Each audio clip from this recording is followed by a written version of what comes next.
உங்க ஊர்லயே இருக்கிற மிகப்பெரிய சினிமா நட்சத்திரத்துக்கு எதிரா நீங்க பிரச்சாரம் பண்றீங்கன்னு வச்சுக்குவோம்.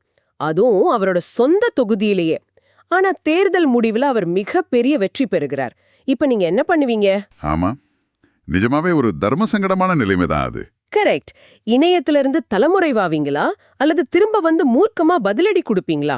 நீங்க கவனிச்சிருப்பீங்க, இதுதான் 2026 மே 4ஆம் தேதி நடக்கிற தமிழ்நாடு சட்டமன்ற தேர்தல் வாக்கு எண்ணிக்கையில நாம பாக்குற காட்சி. நம்மளோட இந்த ஆழமான அலசல்ல வெறும் தேர்தல் முடிவுகளை பத்தி மட்டும் நம்ம பேச போறதில்ல, இந்த டிஜிட்டல் அரசியல் யுத்தத்தோட உளவியலை பத்தி தான் முழுமையா பார்க்க போறோம். ஆனா இந்த விவாதத்துக்குள்ள போறதுக்கு முன்னாடி ஒரு முக்கியமான விஷயத்தை நம்ம தெளிவுபடுத்திடணும். கண்டிப்பா, சொல்லுங்க. அதாவது இந்த அலசல்ல நாம எந்த ஒரு அரசியல் சார்பு நிலையையும் எடுக்க போறது கிடையாது. நமக்கு கிடைச்ச தரவுகளை வச்சு சமூக வலைதளங்கள்ல நடக்கிற இந்த அரசியல் மோதல்களுக்கு பின்னாடி இருக்கிற ஆழமான பார்வைகளை மட்டும்தான் நடுநிலையோட நாம ஆராய போறோம். மிக சரியான ஒரு விளக்கம். சரி, இப்ப விஷயத்துக்கு வருவோம். நீங்க தொடர்ந்து செய்திகளை பார்த்துட்டு இருந்தீங்கன்னா இந்த தேர்தல் களம் எப்படி போயிட்டு இருக்குன்னு உங்களுக்கு நல்லாவே தெரிஞ்சிருக்கும்.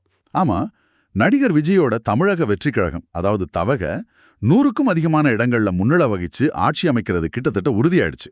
நிஜமாவே இது ஒரு விறுவிறுப்பான படத்தோட கிளைமேக்ஸ் ட்விஸ்ட் மாதிரி இல்லையா? ஆனா அந்த வாக்குப்பெட்டிகள்ல நடக்கிற யுத்தத்துக்கு இணையா இணையத்துல ஒரு தனிப்போரே நடந்துட்டு இருக்கு. எக்ஸாக்ட்லி. இதுல சுவாரஸ்யமான விஷயம் என்னன்னா, பிக் பாஸ் ஜூலியோட பின்னணி தான். அவங்க ஒரு தீவிரமான திமுக ஆதரவாளர்.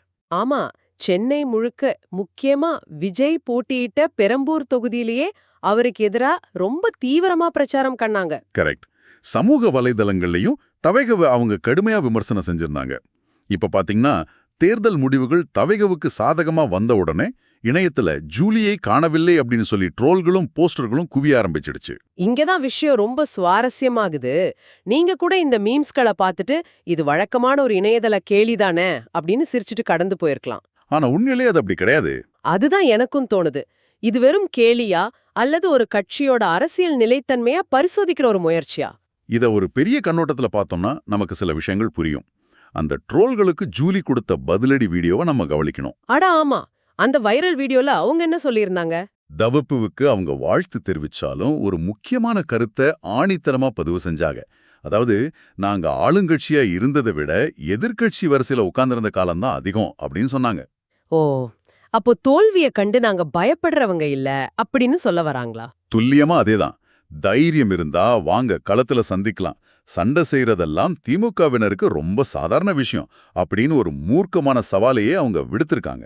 ஆனா எனக்கு ஒரு சின்ன சந்தேகம். பாரம்பரியமான ஒரு கட்சி அடுத்த கட்ட வேலைகளை பார்க்காம ஏன் இப்படி ஒரு தனிநபர் ட்ரோல்களுக்கு இவ்ளோ முக்கியத்துவம் கொடுக்கணும்? அது ஒரு நல்ல கேள்வி.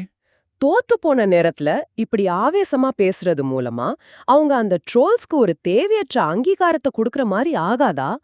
அமைதியா போறது தானே முதிர்ச்சியான அரசியல். அது பழைய காலத்து அரசியல் வியூகம். இப்ப பாத்தீங்கன்னா டிஜிட்டல் மேடைகள் தான் அரசியல் களத்தோட முன்வரிசை அரணா மாறிடுச்சு.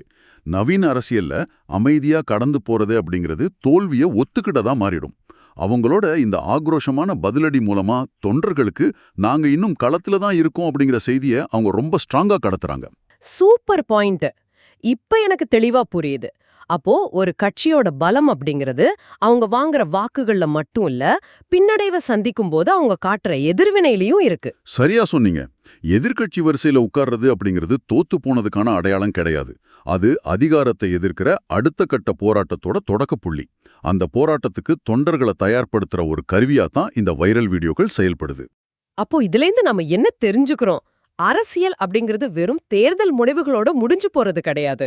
அது எதிர்க்கட்சியோட மன உறுதியிலையும் அடங்கி இருக்கு அப்படிங்கிறது தான் நிதர்சனம். 100க்கு 100 உண்மை. இப்போ உங்களை பார்த்து ஒரு கேள்வி கேட்கிறேன். இணையத்துல நடக்கிற இந்த தனிநபர் ட்ரோல்களும் அதுக்கு தரப்படுற ஆவேசமான பதிலடிகளும் நவீன கால அரசியல் களத்தை எப்படி மாத்தி அமைக்குது அப்படின்னு நீங்க என்றாவது யோசிச்சு பார்த்திருக்கீங்களா? கண்டிப்பா. நிறைய பேர் இதை இவ்ளோ ஆழமா யோசிச்சிருக்க மாட்டாங்க. அதுதான் உண்மை. தேர்தல் முடிவுகள் அப்படிங்கிறது ஒரு அத்தியாயத்தோட முடிவு கிடையாது. அது அடுத்த டிஜிட்டல் அரசியல் சண்டையோட தொடக்கமே. இனி நீங்க சமூக வலைதளங்கள்ல அரசியல் ட்ரோல்களை பார்க்கும்போது அதுக்கு பின்னாடி இருக்கிற இந்த வியூங்கலங்களை உற்று நோக்க தவறாதீங்க.